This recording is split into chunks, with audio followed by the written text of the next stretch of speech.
Okay, well, we are hopefully back with from our technical difficulties, and we'll resume council that is already in session.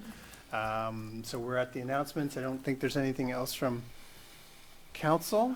So as I said earlier, just stay up to date on the town social media feeds for all the activities and events regarding the 125th birthday for the town of Bridgewater, which will continue throughout the year. And so now we are down to delegations, and I'll ask our presenter is here. So, Mr. Richards, the floor is yours. I know you've submitted some information. We have some stuff on the screen here. I think there's enough of it. Yeah, we've got lots of stuff, and just a reminder that you have 10 minutes, but that doesn't include any questions we have, so you don't have to incorporate that into your Can time. you give me like a minute's warning or something like that? I think the last time you did, so. I can give you a minute's warning, sure. Yeah, I thought it was over, and so then I got nervous. Yep. Well, okay. Well, first of all, thank you to council allowing me to come and speak to you. I want to thank Tammy and Amanda for helping me out on transporting all the information back and forth, because I'm not really computer literate, so that was a big help, and I thank you. And for your information on how to go about it. I want to talk about 2 or 3 things, but they're all related to the same thing. So first I want to talk about the permit approval process. And as you know, I sent you some background information, and I assume you've all read it and know it off by heart. But approximately 16 months ago, we convened a meeting with Audrey Buchanan, engineer, Justin Penny, engineer, Nick Brown, Development Officer, Kent Morash, our engineer, Jay Lynn's engineer, Jay Richards, and myself. During this meeting, we emphasized that North Street was to be developed as developed privately under the land lease community bylaw, not under the public subdivision bylaw. Excuse me. However, after this significant period of time, there still seems to be some confusion as outlined in G number 38, page 6 on the material I supplied to you. So I won't go into that. You can review it at your leisure if you haven't already. I will mention a couple of things in it. In G38, engineering is again using the wrong bylaw standards. This has happened to us several times. They've come back and said, you got to do this. We're saying, no, that's the subdivision bylaw. So I don't know who's doing it down there or how they're doing it, but we've made it clear right from the very beginning meeting as to what bylaw we're under. And there's several emails going back and forth saying the same thing. Additionally, we encountered challenges in direct communication with the engineering department. We have been required to go through intermediaries, as mentioned in emails I-3, Friday, October the 28th. Basically, engineering made it clear, if you want to talk to us, you go through Nick. And we go through Nick, something gets lost. No offense to Nick or anybody else. They all did a good job, but when you do it that way, there's no direct communication. I can't find anybody to talk to. Luckily, I'm able to come and talk to you tonight, but there's no other way to talk to anybody. In I-3, you can see that we confirmed that we could not only deal directly with the engineer. It confirms that we had to deal with Nick and couldn't deal with engineering. So in the list of deficiencies, we got January 23. It started off as 60 deficiencies. They had it whittled down to 19. Some of these deficiencies were repeated, resulting in fewer than 19, actually, and possibly around 8. Once I've gone through and I've sent the evidence there that we've already answered those, there's only 8, and 2 of them are new ones. After 16 months, they come back with 2 new requirements. You can see those, those are 2 new requests: watershed study, wastewater study rather, and traffic study. These have been raised, these could have been raised 16 months ago. If we had to do a wastewater study, we could have done it 16 months ago and be ready for now. If we had approval, we couldn't do anything because we got to go do the study. Now, there's been all kinds of studies done on the wastewater system. They know what it can do or can't do. So why they're requiring it, I don't know. But if that's a requirement, at least tell somebody up front. Don't tell them 16 months later. And then the traffic study. I mean, we got 100 less transport trucks traveling that road than when Bowaters was in here. So on North Street, I'm sure if a traffic study is required, we can do one. But there's been 3 or 4 others already done. The MODL just did one up where the Irving, where the lights are. They know the traffic on North Street down to Aberdeen Road. So why not just use that one? Why put us through that? But if you do, at least tell us up front. Don't wait 16 months. I guess I go down to the watershed was previously been conducted by other developers in the town, and the capacity issues have been known for over 2 years. Engineering knew over 2 years what capacity that those pumping stations could handle on North Street. Yet now they're coming up with us to do a study on it. And I've confirmed this with On Point Engineering, I think is it On Point Design or something Design like Point. that. And I got some of their paperwork here, and they confirmed to me that engineering's knowing all this particular time. I even had an idea there was a problem with the sewer system, right? So, but till somebody makes an application, you don't know. Then the traffic study, well, I went through MODL, did that. And maybe I'm wrong, you can't use that study, but it makes sense to me that you can. Flyer flow meter is another subject. The engineering wants an elaborate fire flow system, which is approved by the PSC, and this is what the requirement is. HRMM has used the same system before, have switched to a new system, which is already designed, already works, they're already in use. And 9 months ago, that was sent to the Public Service Commission to get their approval. Now, I don't know what the three guys on the Public Service Commission are going to do. They're not engineers. I don't think they are. So they're going to send it back to engineering and say, what do we do with this? I don't know if they've done anything because I haven't heard anything, but it's 9 months, right? I mean, what does it take? So anyways, I refer to those in item K, G, and E and 2, E1 and E2. And the actual plan is in there and the details are in those bits of information I gave you. And I did get a request back saying it may take a while for PSC to get back to us. Well, I don't know if they ever got back to them or not, but 9 months is, I mean, well, I'm going to find out at PSC's meeting. I know the chairman quite well, and he'll be able to advise me as to how that's working out. The last thing I want to talk about, or almost, submetering. I'd like to address the issue of water submetering raised by Audrey Buchanan at that original meeting we had on October the 27th with the people I described that were there. So it's not just my imagination. I have witnesses that this is exactly how it went down. Now, I understand Audrey's not with us anymore, so there are some good things that happened. I don't know just quite how, but there was a good thing. At that meeting, she raised the issue that you cannot have sub-water meters in a land lease community. And I said, well, why is that? She said, well, because it's not fair to the tenants. Well, how is it not fair to the tenants? Well, because they're paying you for water, and that's not fair. Well, what do you think? It's better if they pay you for water instead of me? Does that make it fairer? No.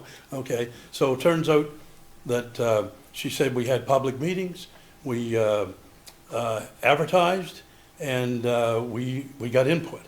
And that was all done. So I sent in a request, and the emails are in there, you've got them, asking for a copy of the minutes that were taken from the public meetings, the dates and times and the advertising for the public meetings, and ask if did you consult with the only two guys that own property in the town of Bridgewater who can develop a land lease community, the only two in the zone. Well, she admitted, no, we don't check with individual landowners, we just do this as a procedure.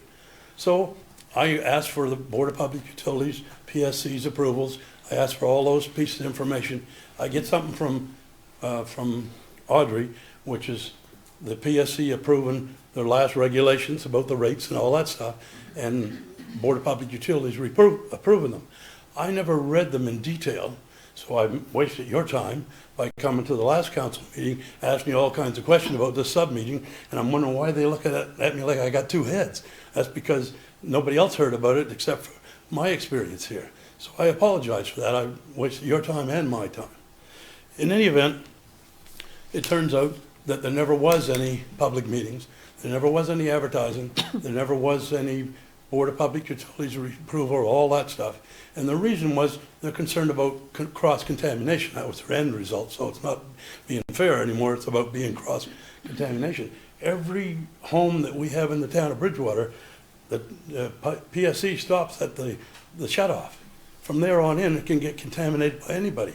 You can have a half mile of water line or you can have 50 feet, right? So the concern, if it's designed by an engineer and it's got a water meter in there and it's installed property, now it costs us $1,000 for a water meter.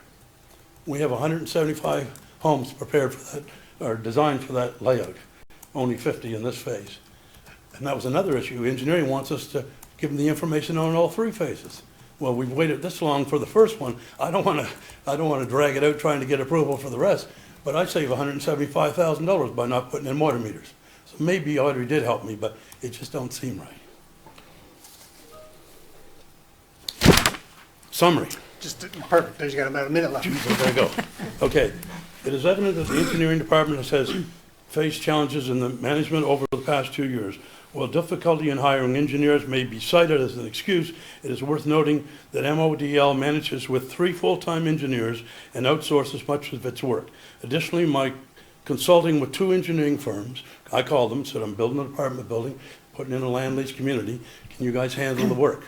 No problem whatsoever. We got lots of people to work on it for you. The critical issue regarding the sewer and the wastewater system has to be adequately addressed. Ultimately, it falls under the responsibility of council. Council is responsible for engineering. So that's why I'm here. So somebody's got to do something about what's going on. The long and the short of it is, we can put septic tanks in. We're only, if you're over 320 feet from the sewer line, you can put septic tanks in, and that's what we're proposing until some bright person comes up with the idea that maybe you can't put septic tanks in. We might let you, might not let you. Thank you very much for your time. Okay. I'm ready for any questions. Yeah. I don't know if there's any questions from council. I guess I'll start by saying, you know, we'll own the delays that are from our end. Like, you are right, we've been short-staffed for quite a while. We're not the only rural community in Nova Scotia looking for engineers. They're in short supply. And I don't have any trouble getting one. the engineer that you're looking for is not the same as the engineer we're looking for. So it's very different to be an engineer for a municipal unit than it is to design a subdivision. It's dramatically different. And so there is a shortage across the province, and we're starting to fill the gaps, but that's caused some of the delay. I know it doesn't help you, but we'll own that. The other thing is that we have never been this busy. So there was a time, probably wasn't that long ago, where there was probably 3 or 4 developers. You would have been the largest at the time. Most of the projects would have been, you know, maybe a subdivision of 6 or 7 houses, and again, yours would have been the largest. Now we have dozens of developers doing city-sized developments. You know, we just had a public hearing 2 weeks ago, over 400 units. Last year we approved 1,000 units. You know, these are off the charts. We never thought we'd ever see the day. I don't know if you thought you'd see the day in Bridgewater where you're having 7, 8, 9-story buildings being proposed in multiple locations in Bridgewater. And again, it doesn't probably make you feel better for the time it's taken, but it's just the combination of being short-staffed and you know, extremely busy with all these projects. And all these take time. They're all complex. It's not as easy as just looking at it and going, that can be approved in a few weeks. There's especially with our wastewater challenges, there are a whole number of complexities that go with that. But we have solutions for that too, but we can't get a dialogue with anybody. They don't want to talk to us. I can talk to Nick about how we can solve this problem, but I mean, he's not an engineer. He can't, and he couldn't agree even if he did agree. Well, and I think that's why it's important that after this, that connecting with staff and Make it easier for them too, because they don't get it secondhand, right? But I'm a businessman. I've been in business for 50-some years. I've had the same kind of problems you're having right now, but you solve them.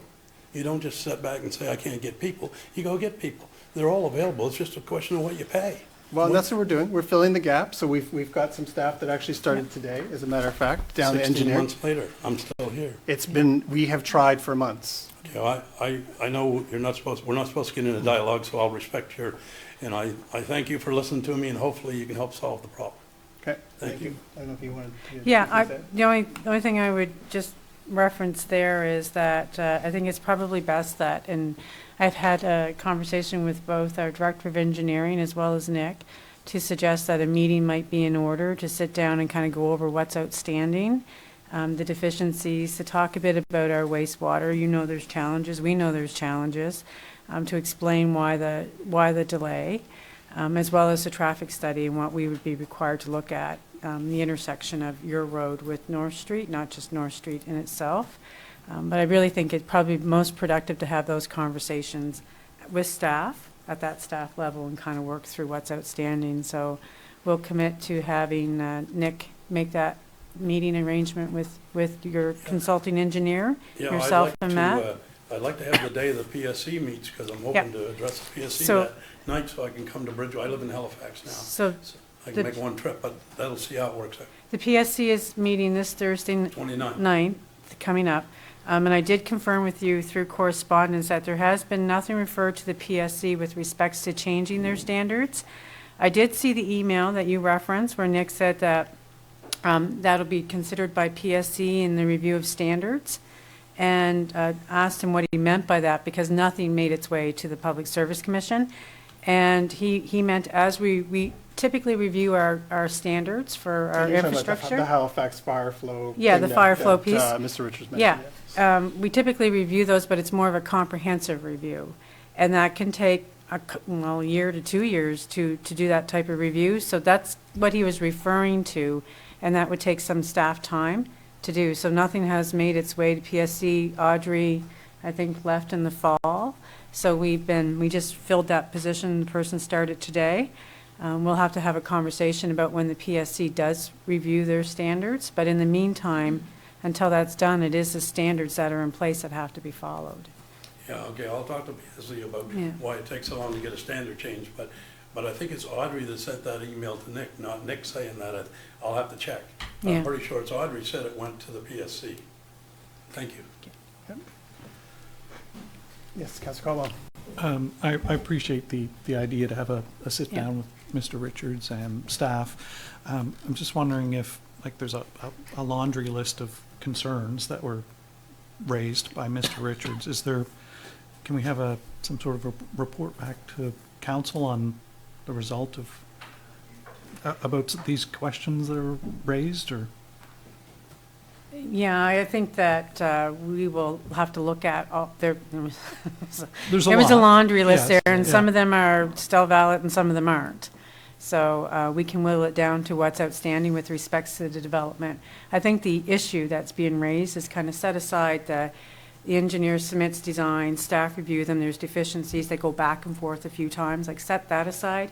I believe the issue that's being raised is the time it takes for our engineering department to review the designs. So, there's been some dates and timelines presented in there that, in Mr. Richards' opinion, are excessive, and we even said that we'll own that we're down to one engineer, where, we had multiple before, so 3, and we're down to 1. So that creates an issue, and it's not the only development on staff's desk. So everyone's knocking on the door, and they all want that priority, so we're working through them as best we can.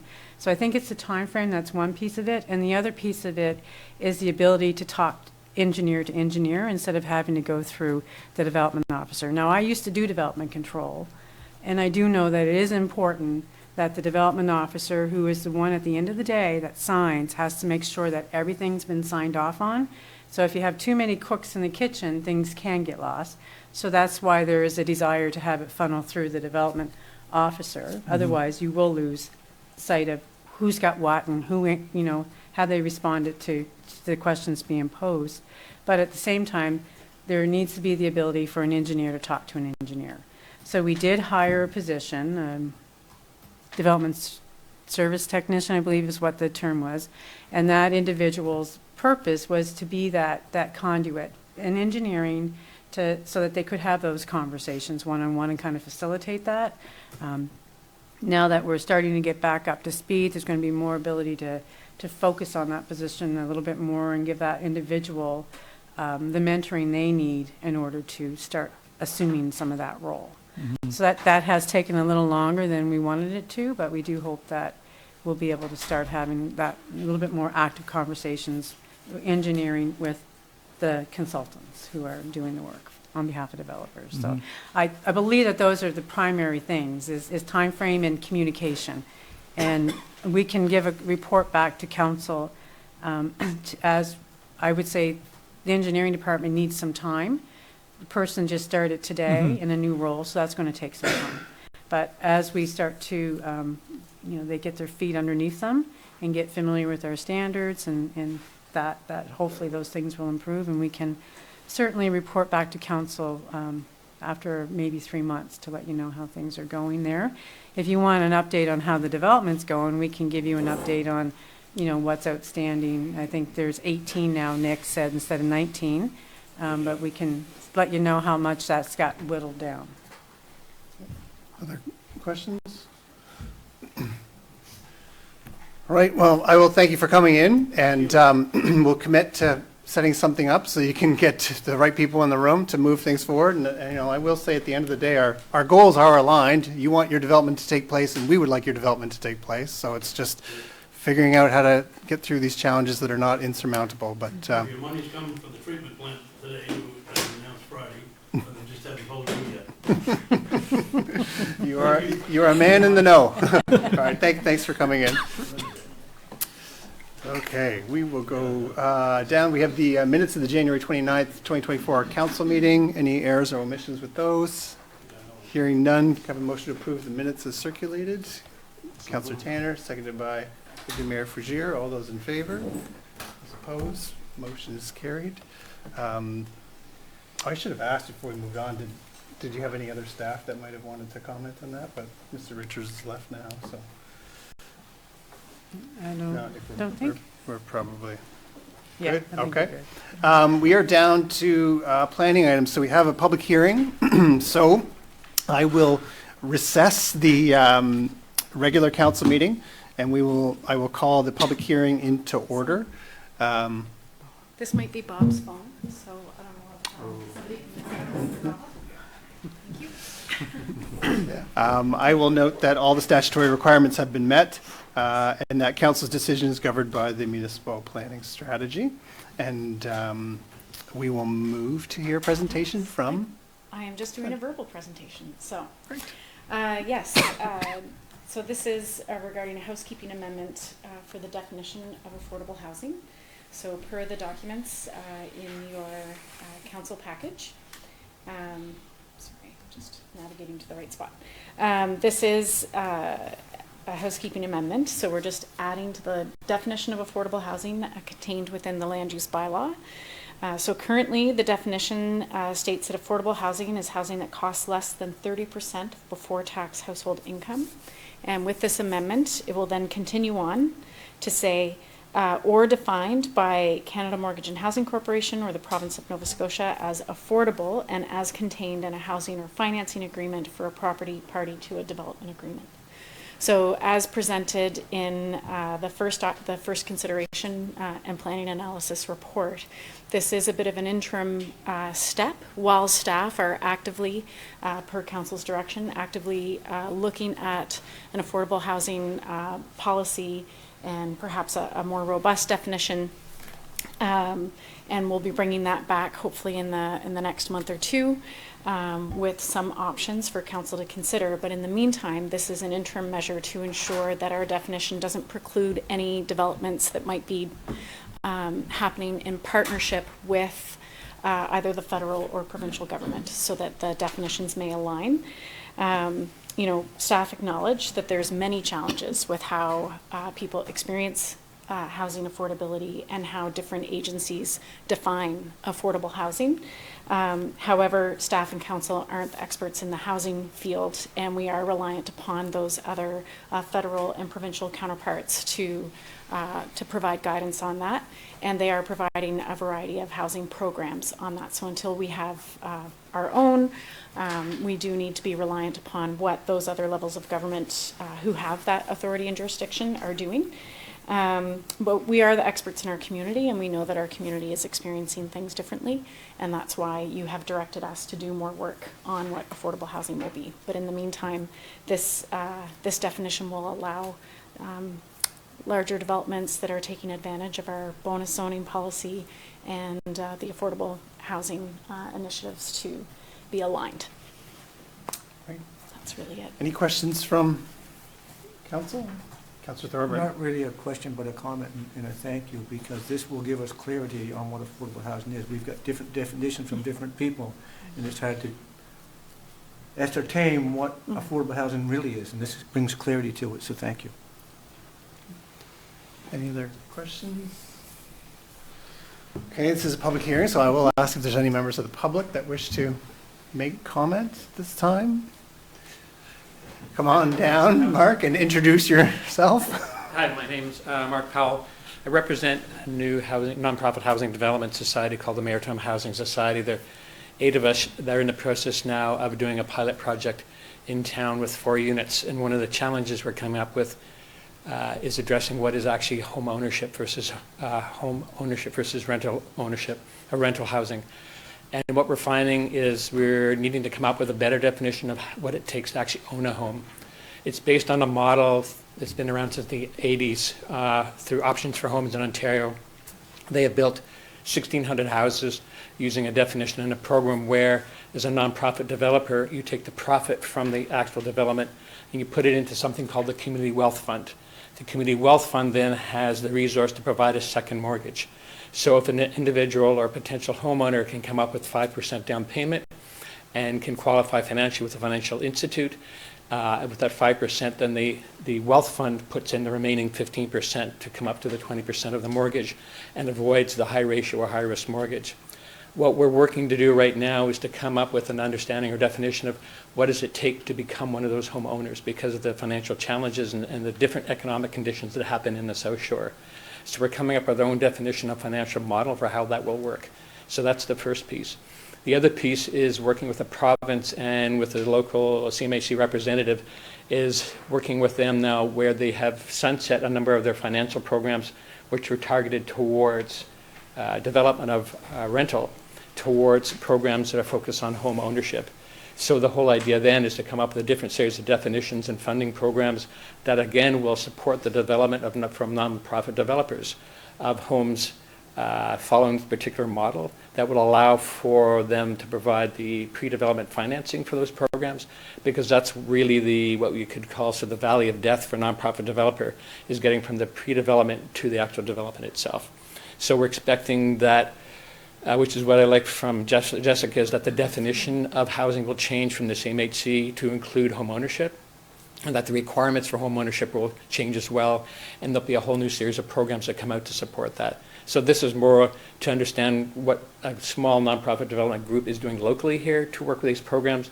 The challenge we have is that we'd like to develop our pilot project in the spring of this year, and that may be in advance of what the programs are coming out with the CMHC and locally. So we're trying to understand how can we move these projects forward and be able to work with programs and definitions that are not quite out yet.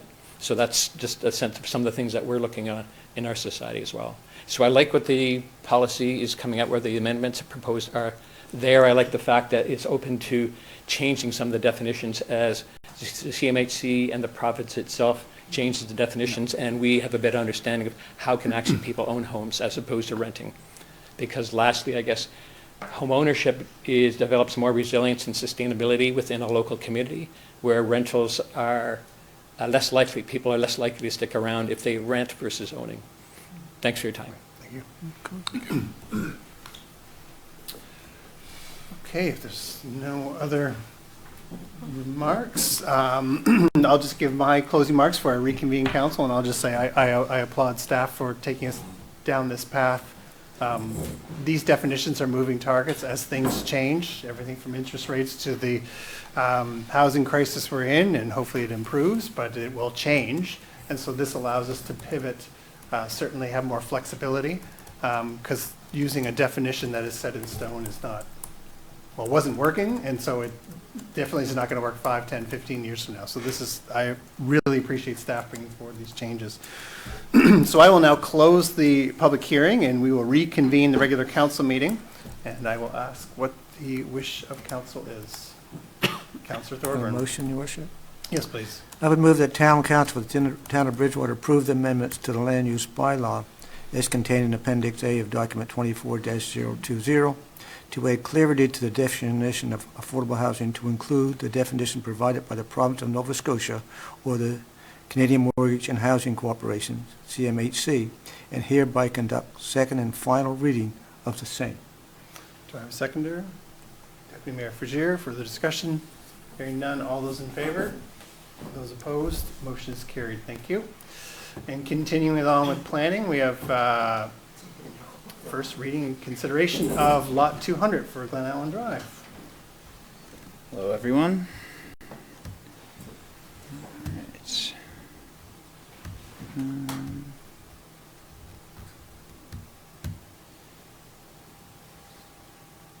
just need to make my speaking notes a little bigger here. All right, everyone. I'd like to just introduce myself again. I'm Connor McQuarrie, the newest planner with the Community Development Department and Development Officer as well. I'm just going to be reviewing the first consideration of the redesignation and rezoning of Lot 200 located on Glen Allen Drive.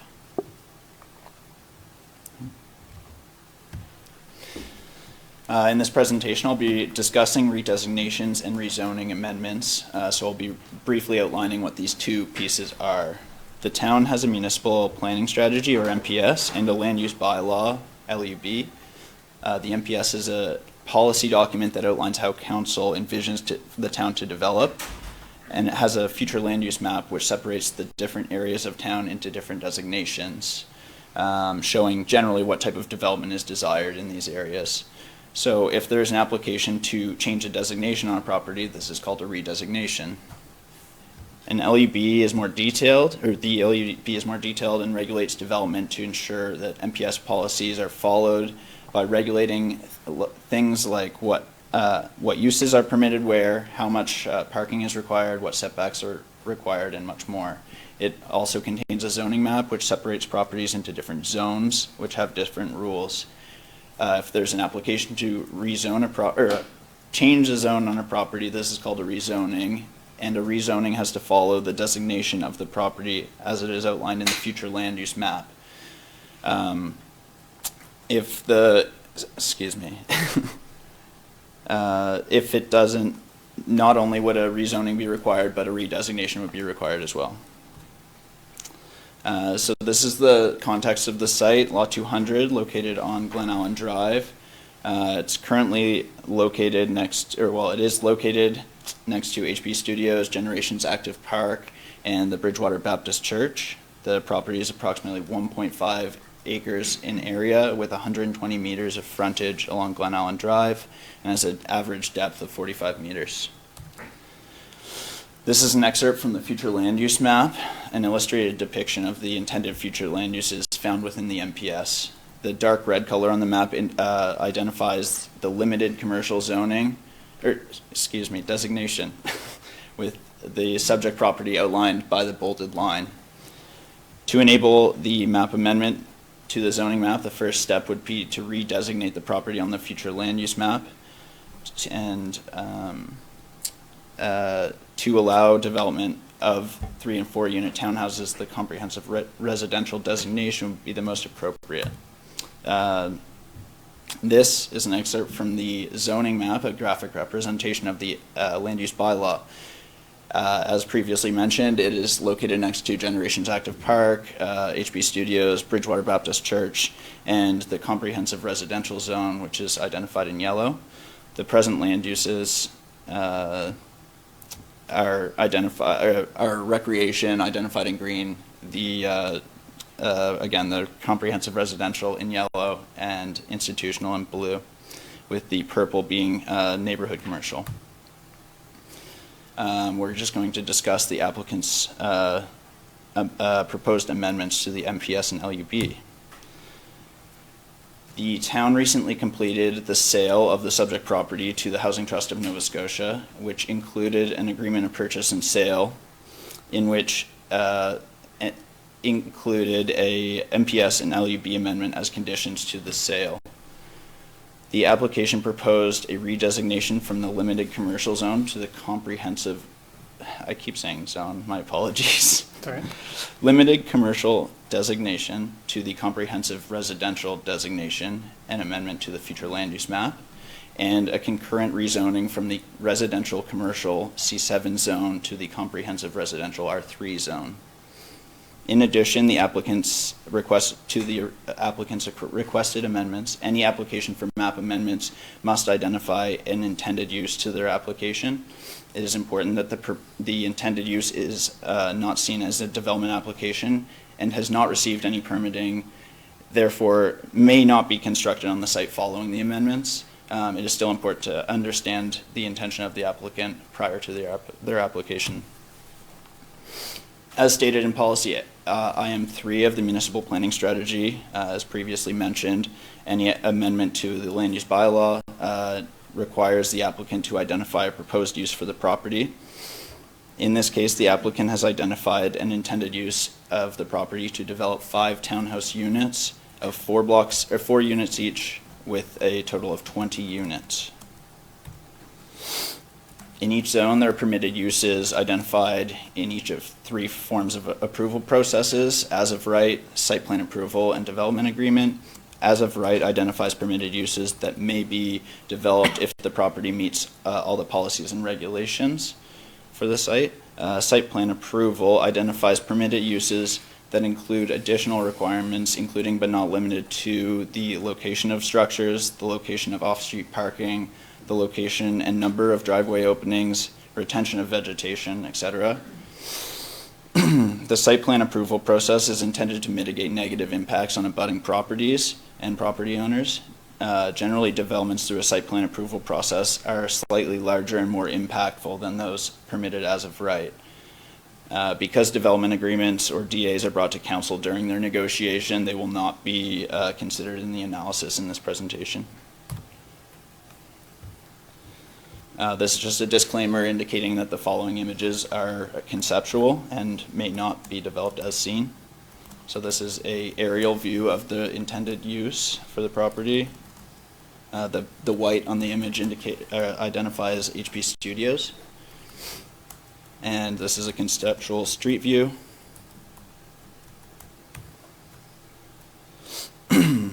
Just getting back to the application, to reiterate, the application is for concurrent MPS and LUB amendments. The MPS amendment, a map amendment to the future land use map, would redesignate the property from a limited commercial designation to a comprehensive residential designation. The LUB amendment, also a map amendment to the zoning map, would rezone the property from a special commercial C7 zone to the comprehensive residential R3 zone. A public participation meeting was held at the Town Hall on January 24th, 2024 at 6 p.m. 4 members of the public attended, with 1 member of the media, as well as 5 individuals on behalf of the applicant. Issues raised included concerns regarding the adequacy of on-site parking, questions regarding the impact on traffic in the area, concerns related to the density of the development, questions regarding the permitted number of units on the site, question regarding the property management, specifically snow removal, and a question of how the units would be marketed. Staff completed a policy analysis, which may be found in the report attached to the agenda. However, I'll be outlining some of the more notable policies considered in the analysis. So firstly, staff reviewed the MPS objectives, including the following. Number 2, the controlled land use and development, control of land use and development in a manner that will minimize conflicts between land uses and is compatible with town service infrastructure. The mix of compatible land uses to promote diverse and convenient neighborhoods. The encouragement of compact development to maximize the town's shared infrastructure and to promote healthy, close-knit neighborhoods. And finally, enabling the development of a full range of housing options so that people can live out their lives in Bridgewater. Next were the commercial policies, which included the establishment of future land use designations in the MPS and zones in the LUB to accommodate a range of commercial uses and services in strategic areas. The controlled land use and development to minimize conflicts between land uses and in a manner compatible with town infrastructure, and establish setbacks and buffer requirements to minimize land use conflicts where new commercial development abuts existing residential areas and parks. Finally, residential policy, these included minimize conflict between land uses, support a full range of housing options and styles, require the integration of sidewalks, pedestrian connections, and bicycle parking, promotion of residential densification in strategic areas, and encouraging context-sensitive residential infill. Some additional transportation considerations included review of the adequacy of the street and active transportation networks, review and adequacy of site access, review location of pedestrian walkways and related infrastructure, review the ability of emergency services to respond to an emergency, requirement for parking and off-street parking and loading facilities. One of the notable concerns, as mentioned in the PPM, the PPM was traffic concerns. More specifically for transportation, the site was reviewed regarding the adequacy of the road network leading to the development. The site is located on a straight section of Glen Allen, close to the entrance of HB Studios and the Bridgewater Baptist Church. Heavy flows from both the HB Studios and the Baptist Church can cause congestion on Glen Allen. However, it is uncommon to see both spaces or either space regularly busy. However, they do have peak times.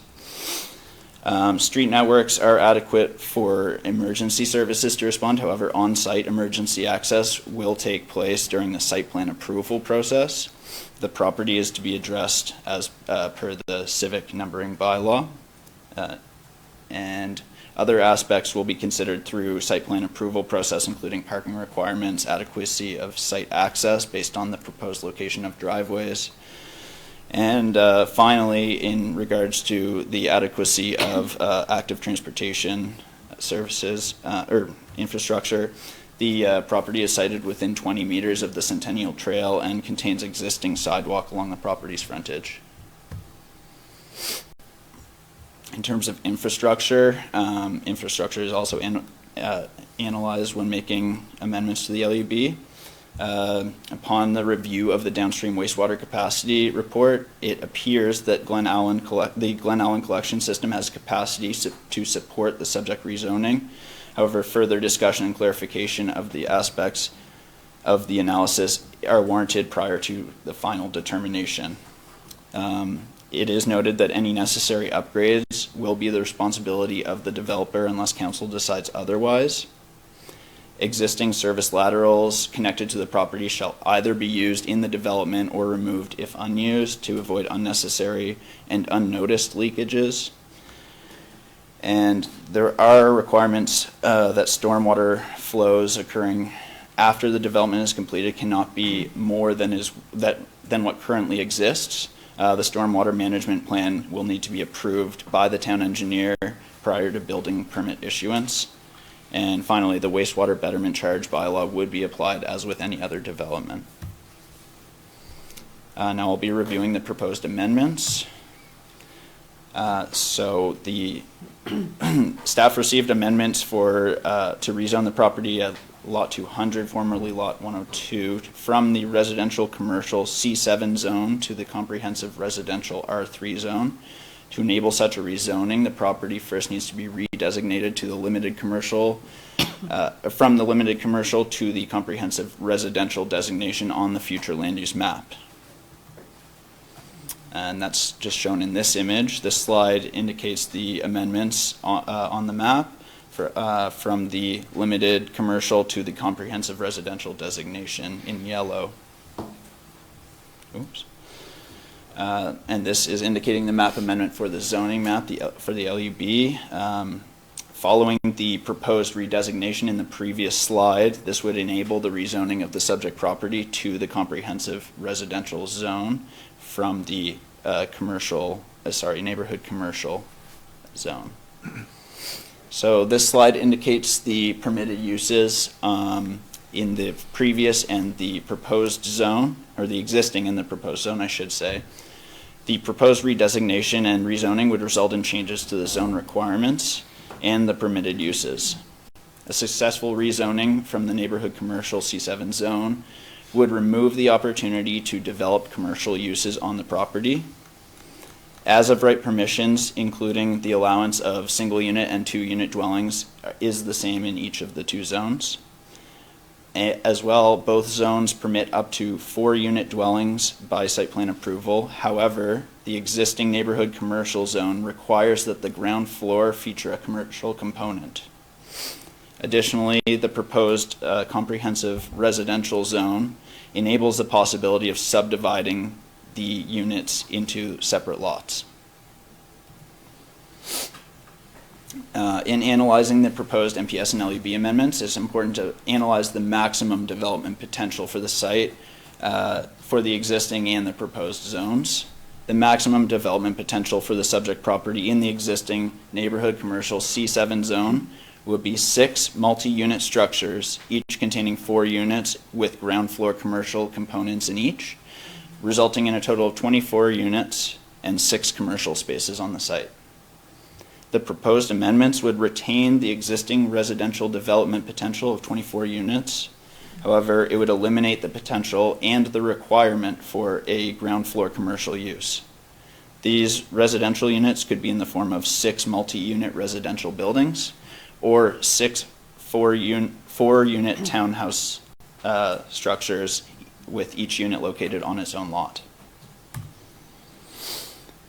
The main question most residents might have would be, how would this affect my property? The subject property's existing zoning, the neighborhood commercial zone, was developed to be a low-impact residentially focused commercial zone. For this reason, there is no existing abutting yard requirements, and given that we are proposing a rezoning to the comprehensive residential zone, there will be no change in abutting yard requirements for neighboring properties. In addition to the compatibility of the development, transportation, and servicing considerations, there are additional considerations that were taken into account through the process. The first of these being landscaping and vegetation. EM3 indicates that it's the policy of council to encourage the retention of existing trees and vegetation in new multi-unit residential developments and all projects permitted through site plan approval.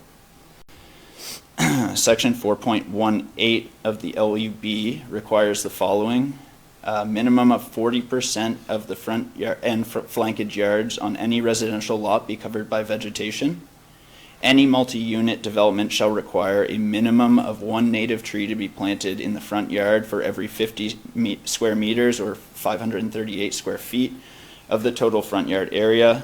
And finally, where possible, existing trees and vegetation shall be retained during the early development stage, and these trees shall count towards the native tree requirements previously mentioned.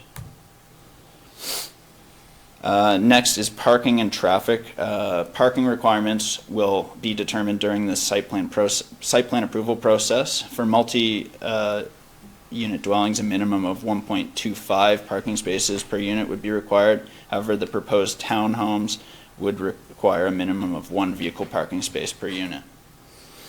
Both would require 0.5 bicycle spaces per unit. And back to the sanitary sewer and water considerations.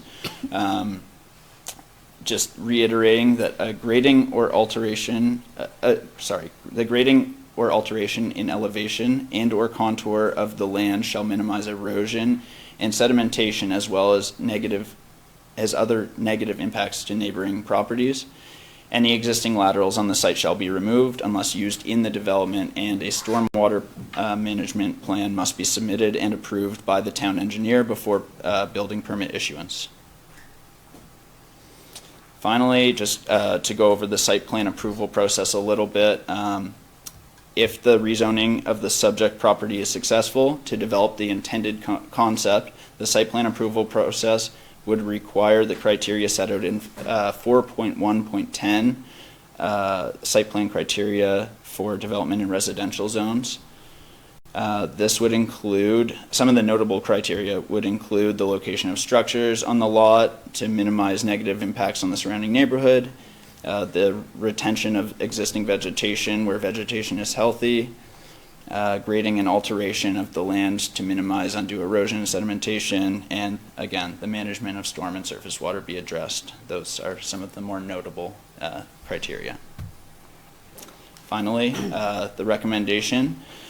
Staff recommend that Town Council give second and final consideration to the proposed map amendments to the municipal planning strategy and land use bylaw, resulting in the rezoning of the subject property to the comprehensive residential R3 zone at the public hearing scheduled for March 11th, 2024. Great, thanks, Connor. Any questions from members of council?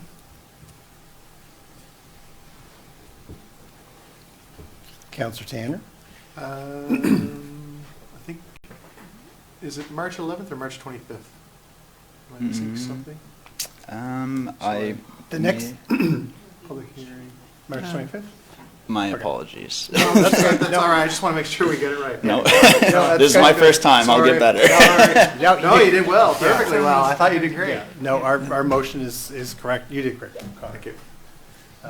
Any other questions? I appreciate the detailed presentation. I mean, it's there's probably not a lot of questions because there's a lot of stuff in here that you covered in the 33 pages. So, and it's a good time to remind the public that all the documents that we have, I shouldn't say 33 pages, 33 slides. There's lots more pages.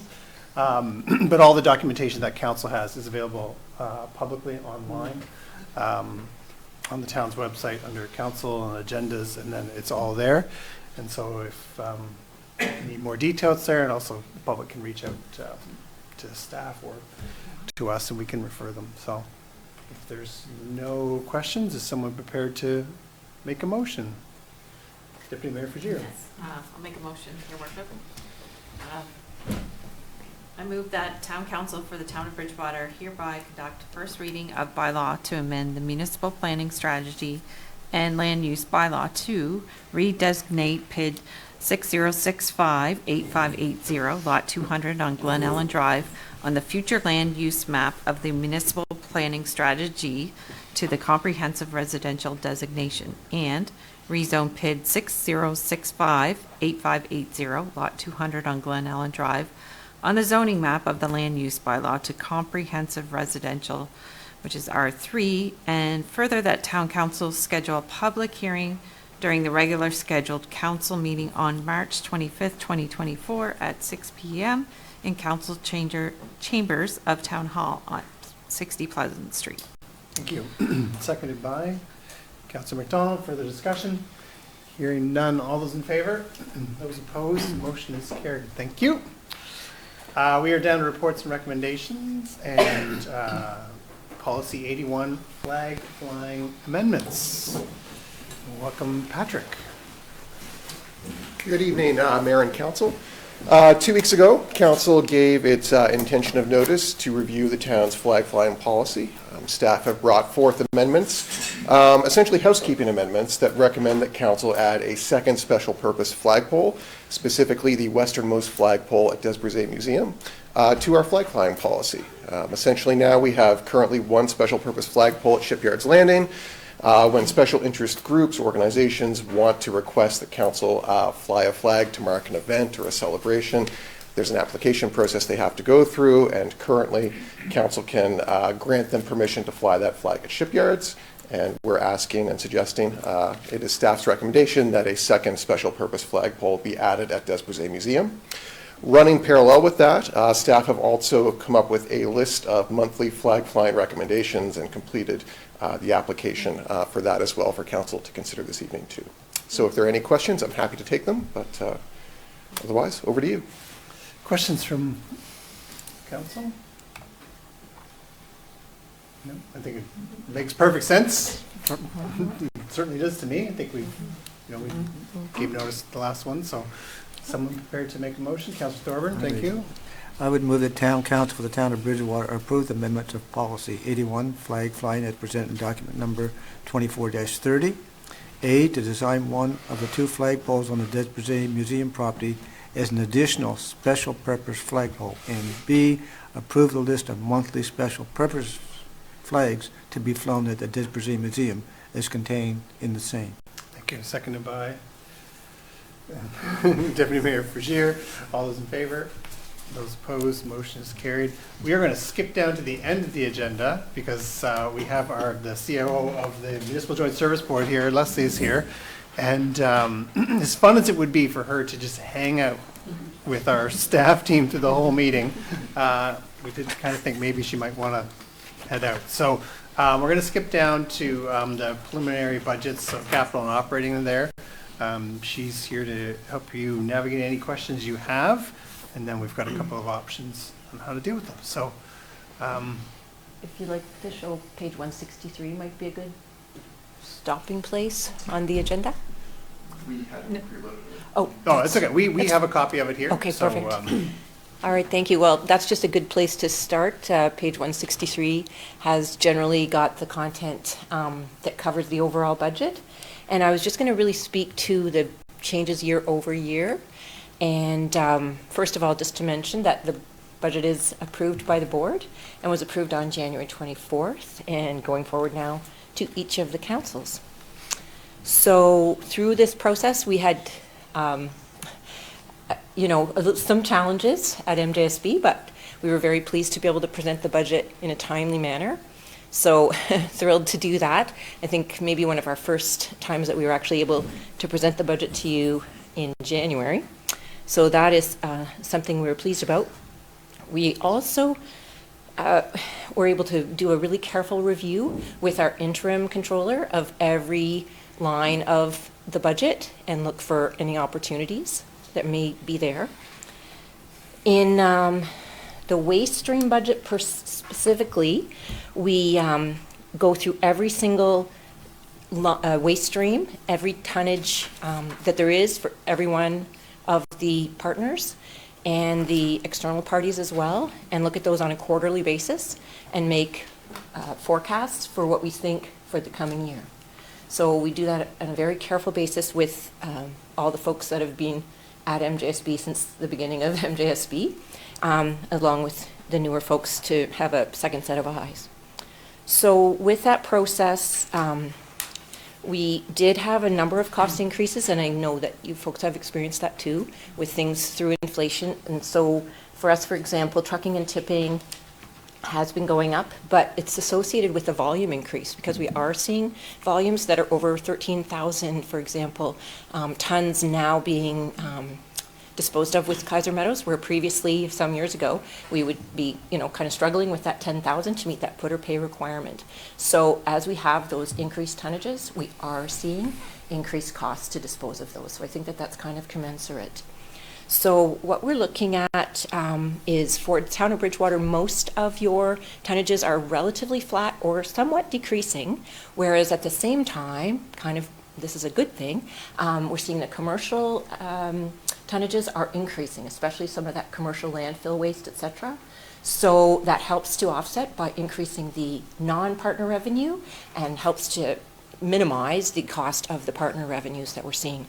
So through the process of the budget, we identified that a requirement was in place to put a 8% partner tipping fee increase in place. And along with that, we put a 10% increase in place for the non-partner revenues.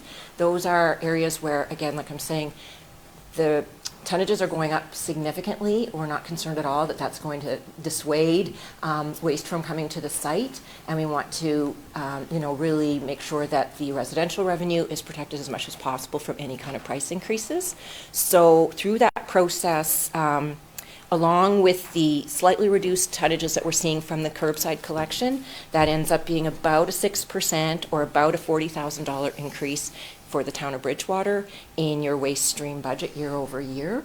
We're doing everything we can to contain that, and we'll continue to work on that going forward. Another component of the budget is the Occupational Health and Safety Service. So that's a new service for 24-25. And of course, I was here, when? I can't remember which one I was here for. I'm sorry, but the board approved it on November 22nd, and the Town of Bridgewater Council approved it on December 11th. I think I was here for that, sorry. And the Occupational Health and Safety Service has also been approved by Modal and Town of Mahone Bay, so it's fully approved by all three parties now. And it has embedded in it a cost allocation model like all of our services does. This one is a cost allocation model based on the number of staff in each of the organizations, and we think that an occupational health and safety specialist will attribute their time pretty much according to the number of staff, so that seems to be a good representation. That service is going to be starting on October 1st. This gives us a little bit of time as we get into the year to build that service, and the cost that's embedded in the budget here for Town of Bridgewater for the first year is about $23,000. You would expect to see that doubling for the future year when it's a full year. And so that's something we'll be working on going forward, pending approval of the budget by all the parties. Human relations in the budget. So last year it was approved to add a HR director, and so she's there. That's Lynn Wagner, and I think you've met her. She will now be there for the full year coming forward. So that's about, she was only here 9 months last year, so it's full 12 months. So that does represent an increase in the budget there.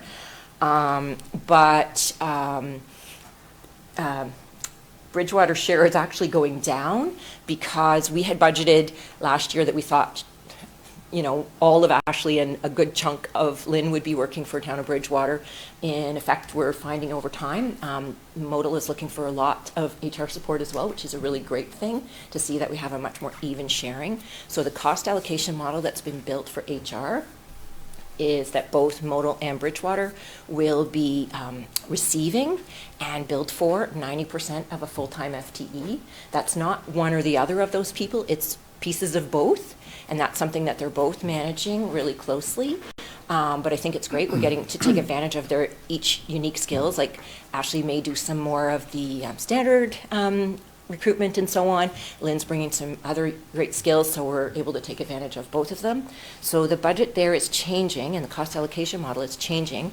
Used to be done on a time tracking basis, and now because we're in a shared service organization, we're saying, you know, that's time consuming, not value added time for you, that you're paying for them to track their time to 15-minute increments.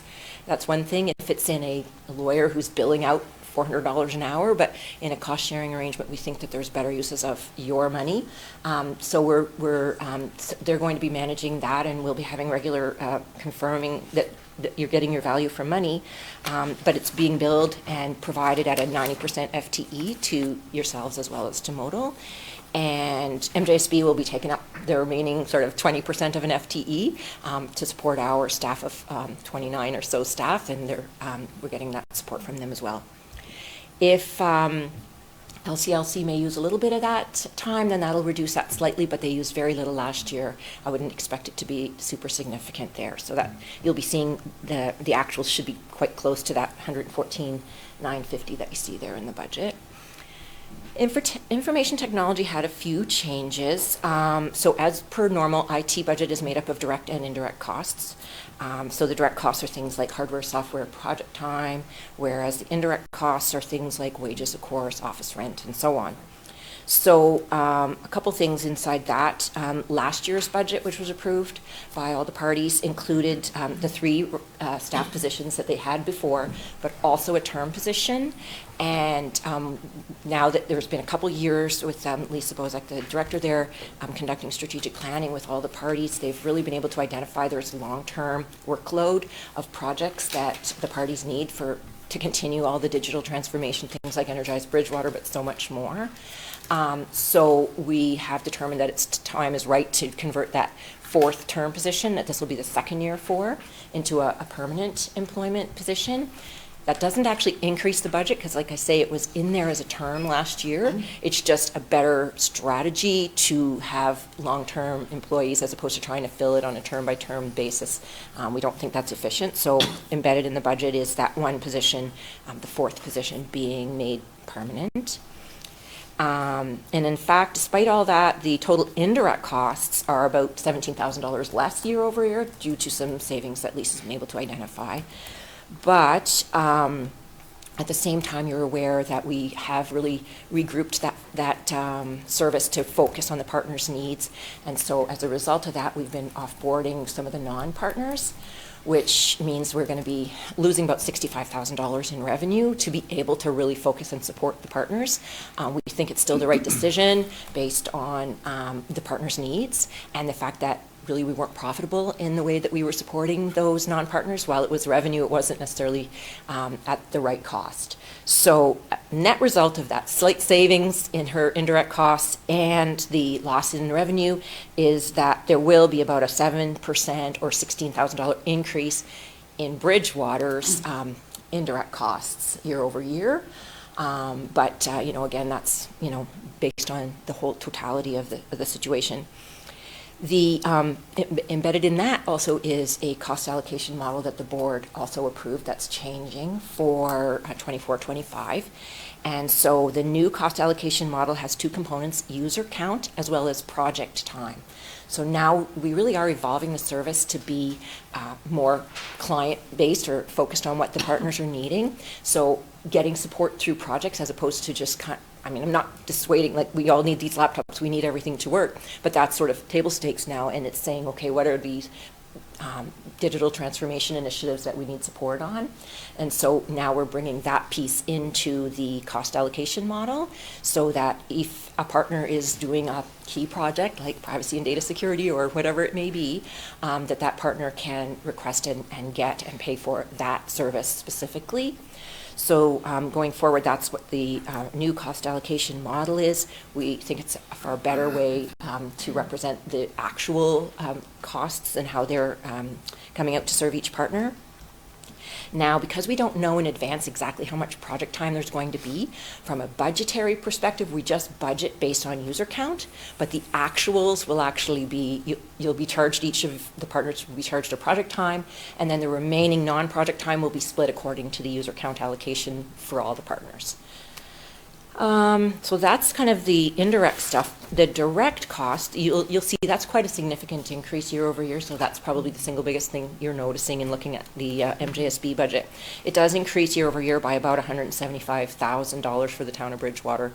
The usual things are still there in the same piece that was there year over year, like the Microsoft licenses, Laserfish hosting, Eastlink connectivity, and so on. But that additional 175 is made up of mainly three bigger projects, and one is certainly the privacy and data security project, which is important, not just for Energize Bridgewater, but for the town of Bridgewater as a whole, working on, ensuring that we're meeting, citizens' needs and ensuring that we're keeping data safe. And so working on that hiring of an individual and building out that program. And so there's time in there for IT to support that, inside that 80,000, as well as the Microsoft 365 Purview licenses. Those are around 33,000. So that adds up to about 80,000 of that year-over-year increase in direct costs. Then we have a Wi-Fi network expansion, about $33,000. That is because there's dead spots in the Wi-Fi network. So as Town of Bridgewater is working to support online time and attendance software entry in more locations, there needs to be some expansion of the Wi-Fi network to do that. So that's $33,000 there.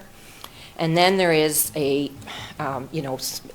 component that's required, mandatory end-of-life equipment replacement, which it packs all of the partners. Town of Bridgewater's component of that is about $47,000. When manufacturers have end-of-life, we really have no choice. We kind of have to upgrade key network components. So those all comprise the increase in direct costs. Now those can vary year from year. So next year would be a new year again. Those are not necessarily setting a precedent for an annual amount. Those are the main pieces. The other thing I would mention is that, as I mentioned, the cost-sharing agreements are changing. So HR and IT cost-sharing agreements will require amendments to the MJSB agreement schedules. So we're bringing those to the board in March, and then we would be bringing those back to you here in all the councils this spring. And the new occupational health and safety shared service schedule as well will need a new schedule to the agreement, and that'll be also coming back here to council after it gets to the board and at the March meeting. And we have the content of them. They're just the final format of them needs to be reviewed and approved. But the meat is the cost allocation and the scoping, and those are identified already. So those are the key components. Happy to take any questions. Yeah, thanks. Questions from council?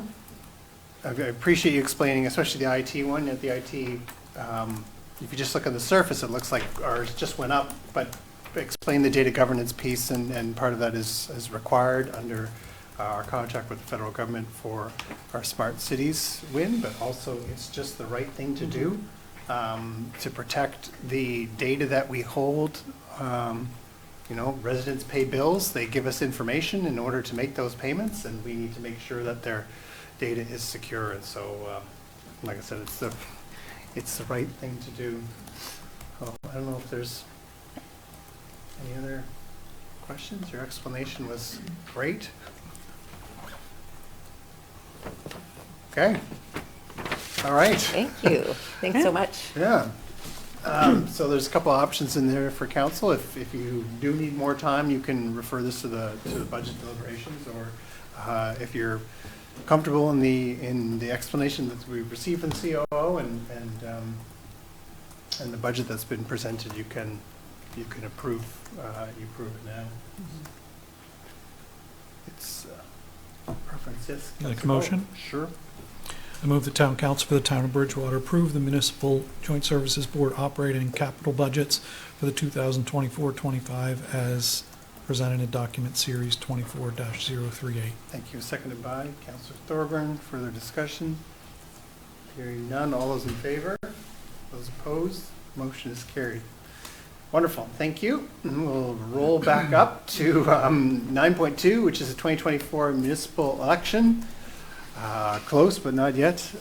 List of electors, voting methods, and advance polls. And just as a reminder, because we only do this every 4 years, that we do this every 4 years. So every municipality has to determine how they're going to have voting on election day, and the list of electors and all this. So it's quite procedural, but Yeah. I'll turn it over to you. Just quickly, there are 4 key areas that we're looking for council's direction and approval with respects to.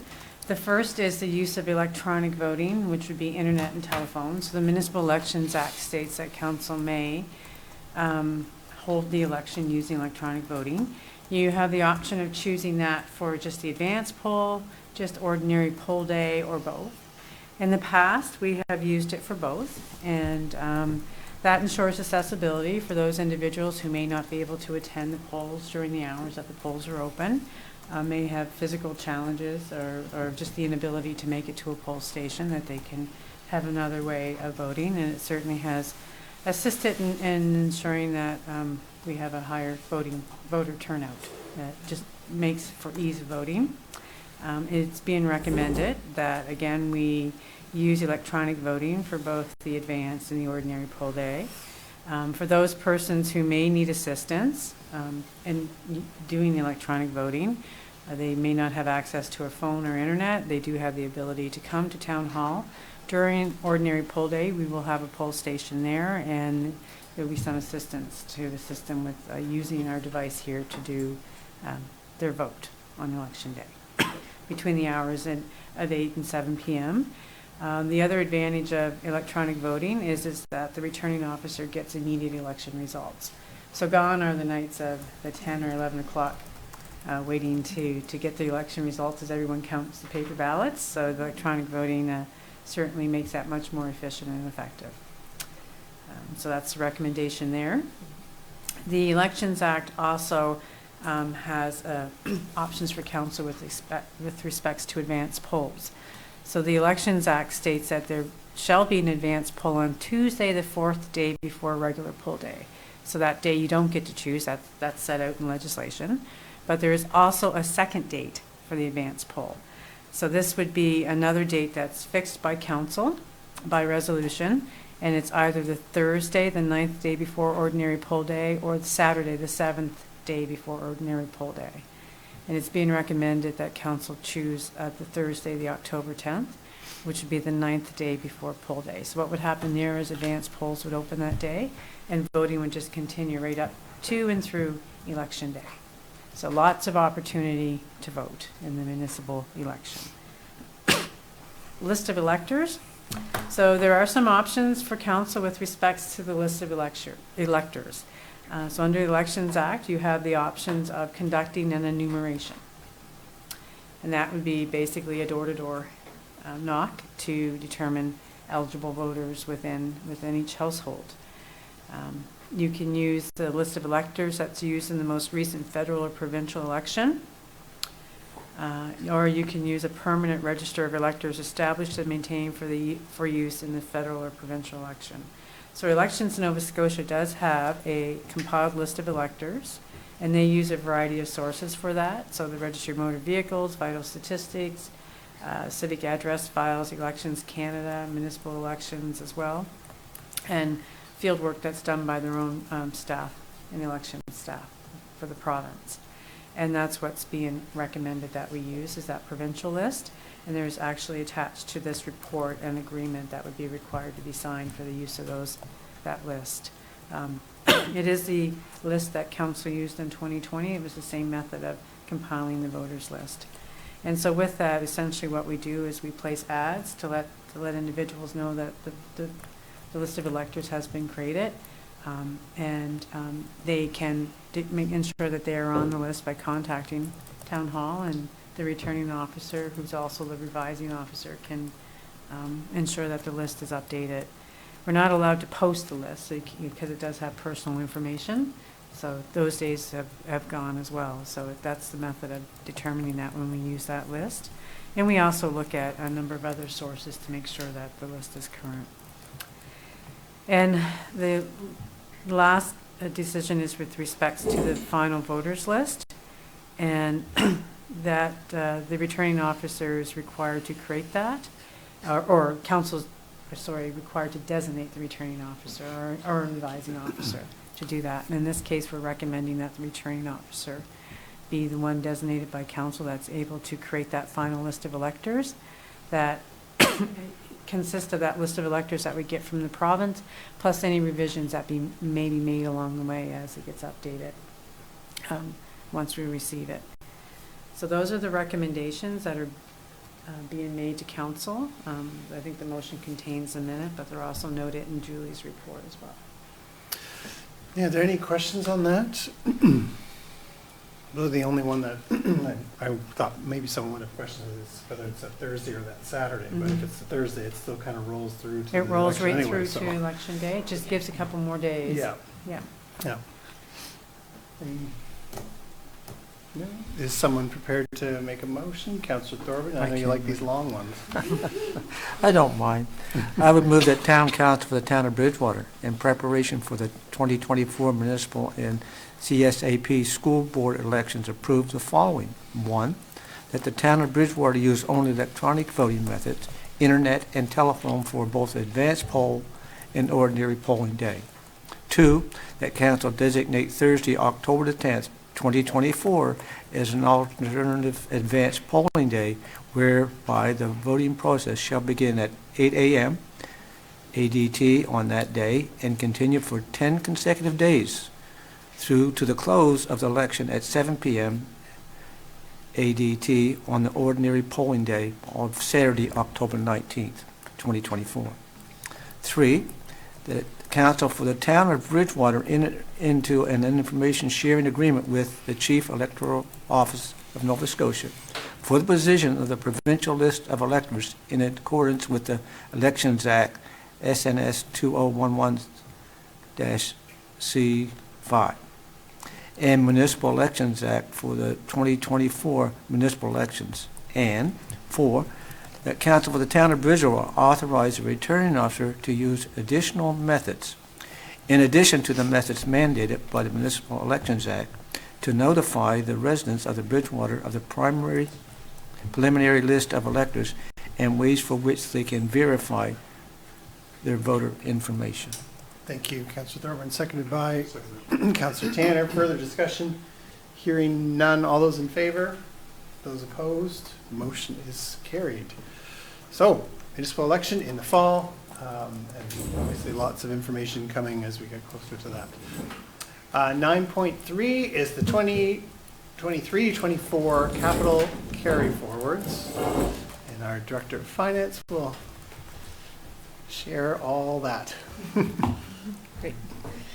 Good evening. So as you mentioned, it is our capital carry forward time of year. So what happens is a lot of our projects are multi-year, usually by design as they're large projects, but some cases, we delivery timelines and whatnot affect that. So the report has a total of, $33,404,031, which is a really significant carry forward amount. There are 3 projects I'll draw your attention to. They relate to Exit 12A and the Business Park servicing. which is the second and third items on the list. The High Street upgrade, of which most of it's done, as you know, if you're traveling High Street, as well as Pump Station 11 near Shipyards Landing. Those three projects account for 27.2 million of the 33. So if we remove those, the remaining projects are just over $6 million. And as you know, some of those projects, especially Pump Station 11 and Exit 12A, are multi-year projects. And so when we have them almost done, from an accounting standpoint, we can't create that capital asset, amortize that asset, borrow for that asset until the project's completed. And so that's how they make their way on the carry forward list. So as part of the report that I provided you on kind of the colorful sheet, you'll see each project as well as information on the year-to-date spend on that project, commitments, which is basically when we issue a purchase order, and then as we pay invoices, it reduces that commitment. So it kind of gives you an idea of what have we paid, what have we committed to vendors, and then I just kind of gave you a percentage complete just to give you a rough idea of where those projects stand. So you'll see, that there are some that show 100%. It might be just because we've created the PO and ordered the good or service. And so it's just to give council an idea as opposed to just giving you a completed list for 33 million and you not have a sense of where those projects are. So you can see that level of detail with this list since it is kind of lengthy this year. For the most part, there's not, other than those three large ones, there wasn't really anything that I wanted to point out. In a lot of cases, items are tendered or expected to be by March 31st, so they made the list.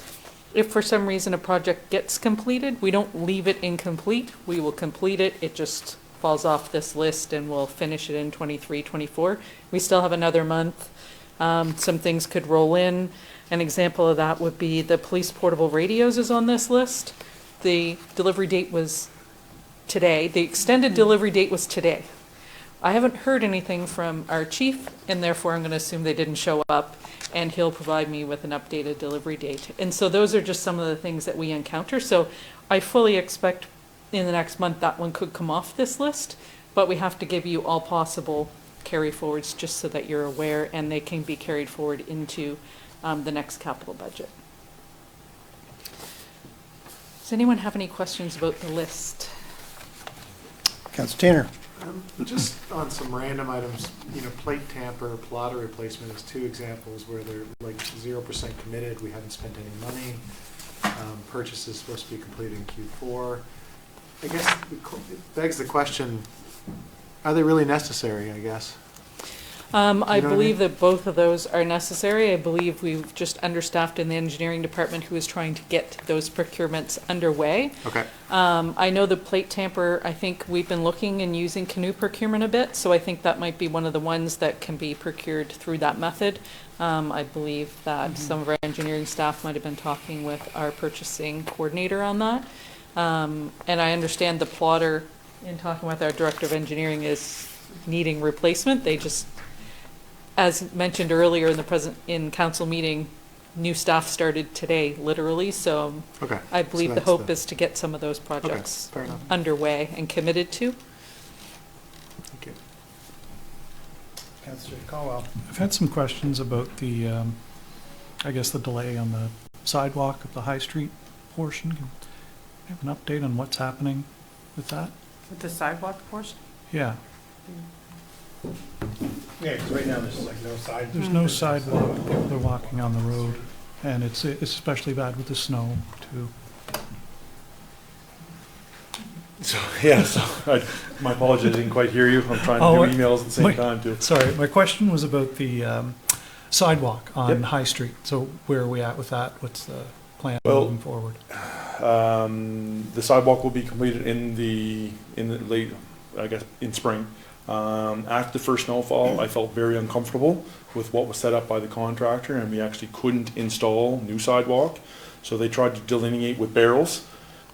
The barrels didn't stay with the snow removal, so it was best to close that section of sidewalk because there was no, because of the elevation difference to where it's going to eventually be. And there's also a power pole in the way that we're still working with Nova Scotia Power to have that removed or relocated. So it was best to, in this case, close that section of sidewalk or lack thereof. So it will be done in the spring. Other questions on the capital carry forward list?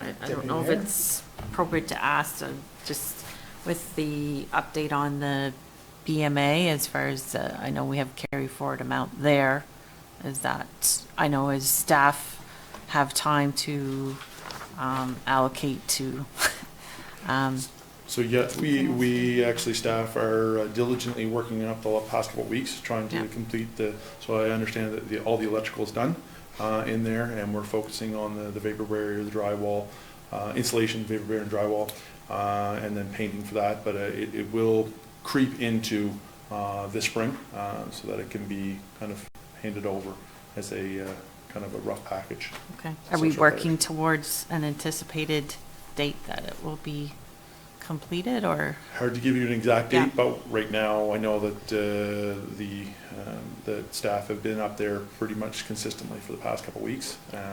So we're hoping for April that they'll be done. Okay, that's great. Thank you. Far away. Mhm. That's good. Other questions? Like a motion? Sure. Yeah.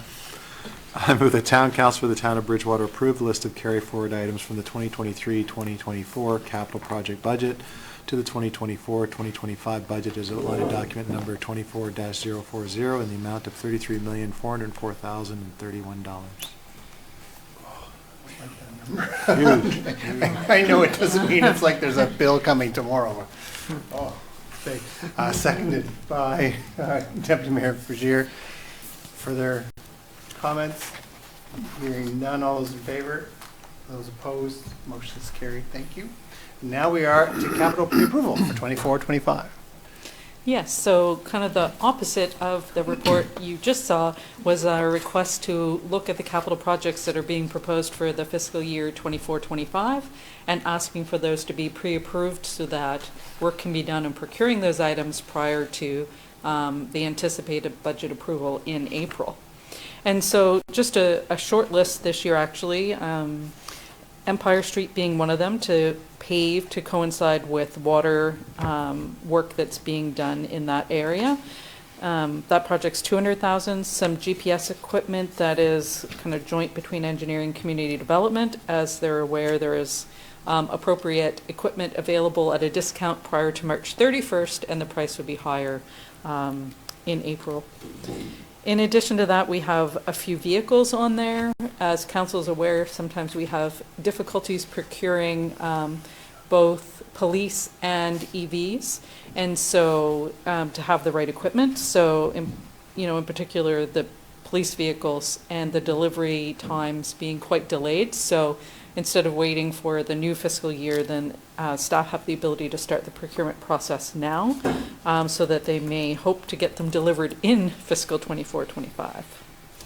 And the last one on there is some stormwater work that needs to be done at the wastewater treatment plant to prevent plant flooding. And so the total of that is $922,000. Questions or comments on those? Just out of curiosity, full of questions tonight. What would be the difference between that police vehicle, the electric truck, and the half-ton to cause that $10,000 difference?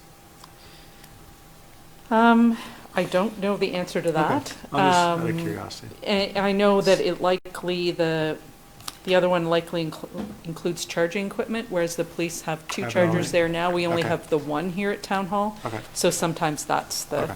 the case. It could be extra batteries, I'm not sure. Is Two it different the- departments is it the doing gate their on own the back? budgets. Matt, would it, no? $10,000 gate now. Right now. It's not Sorry, I'm $10,000 charger, so I was asking the same thing, because I'm assuming they're the same, Vehicle? like they're both Ford just- Lightnings, I'm assuming. Engineering's estimates that we provided was based on last year's model with the charger included. So at this point, that's what I can say. I can't Okay. speak to the police ones, but I know that I believe there is a difference between what the police department has for a truck and what we have for a truck. It might be around the battery size. Oh, okay. So, but that's about as much as I can comment at this point. Thank you. I do have a post I'm going to do this week talking about the savings Yeah. of that EV, because I know people are, probably looking at that going, is it ever going to save us money? So Substantial. my numbers from the police chief are significant in terms of the savings, so I'm excited later in the week to share some of that, so. Just while you're mentioning about EVs, do we know, I've had a couple of people ask about the insurance cost of insuring an EV versus a non, if the insurance is significantly higher. We have a very large fleet of I know vehicles. we do, and so it's hard to compare that cost. Often one goes out when one comes in, and we haven't had any, anything noticeable. The biggest increase we've had on insurance has been the escalation in the real estate values that we're Okay. insuring more Sure. so than anything related to Yep. vehicles. Fair, just a general question. Yep. I know my personal one didn't really change from gas to EV. You would have found the same, Councilor Crowell. Yeah. I think it's because there's so much safety tech in them that I know mine will stop on its own. Good questions. Any other questions on these? Is someone? I'm thrilled, as we all are. I know Councilor Thorburt's over the moon to see Empire Street on this list. Yes. Not the entire of Empire Street. No, but it's, listen, you gotta start. York to Hillcrest, I just want to make sure that's Yeah. clear. Gotta start somewhere. Gotta start somewhere. I know. Let's I start- agree. I let's just start want to at make York and work our way to sure the Hillcrest. expectation isn't top to bottom. Yeah, no, that's, some of that section is the worst, I think, Yeah. so that's good. Someone prepared to make a motion? Councilor Caldwell, thank you. I move the town council for the town of Bridgewater pre-approve the 2024-25 capital project as outlined in document 24-042 in the amount of $922,000. Thank you, seconded by Councilor McDonald. All those in favor? Those opposed, motion is carried. Thank you. We have 9.5, we have the February 5th discussion session briefing notes. In there, we had actually a great presentation from Megan Doucette regarding the coordinate access and energize Bridgewater. And then we were fortunate enough to have Christy from SODA was there, and which was great because we had some questions, and those questions led into a great discussion. And I know for a lot of us, the update was really appreciated and somewhat eye-opening. So some of those notes are in there. And then we had a long discussion on wastewater interim plan for rates.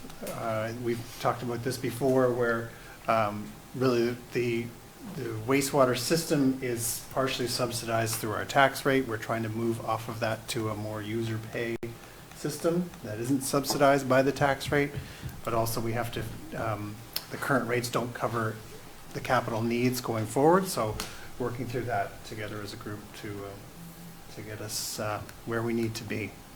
So that, again, all that information is available for the public in our document package. Down to new business, we have the 2024 FCM conference is in Calgary this year. So this is the Federation of Canadian Municipalities. This is our largest gathering of municipal officials from across the country. I believe the largest one still was the one that was in Halifax with 5,000 people, delegates at that conference. I don't think that was just pre-COVID. So I think they were there because that's when they announced the short list for the Smart Cities Challenge, and that's when Bridgewater was announced, the short list. So I think a lot of people gathered for that. I don't know for sure, but I'm just guessing. So it's in Calgary this year, and just like the NSFM, for us to have voting delegates, we do need to approve who those delegates are. And so there is a recommendation in your agenda package if someone is prepared to make a motion. Councilor McDonald, thank you. I move the town council for the town of Bridgewater appoint Mayor David Mitchell, Deputy Mayor Cheryl Fougere, and Councillor Mike Conklin as delegates for the 2024 FCM Annual Conference, and approve registration, transportation, accommodation, and other reasonable associated expenses for their attendance. Thank you. Seconded by Councilor Tanner. Any discussion? Hearing none. All those in favor? Those opposed? Motion is carried. We are at the end of the agenda because we already dealt with that last item. We do not have an in-camera meeting after, so Again, just reminder to the public, there's lots of things going on over the next couple weeks, whether it's town birthday related or just activities in the community. So check out that bulletin board section of the town's Facebook page. And that's about it. Can I have a motion to adjourn? This is Deputy Mayor Fougere, seconded by Councillor Tanner. We are adjourned. Thank you.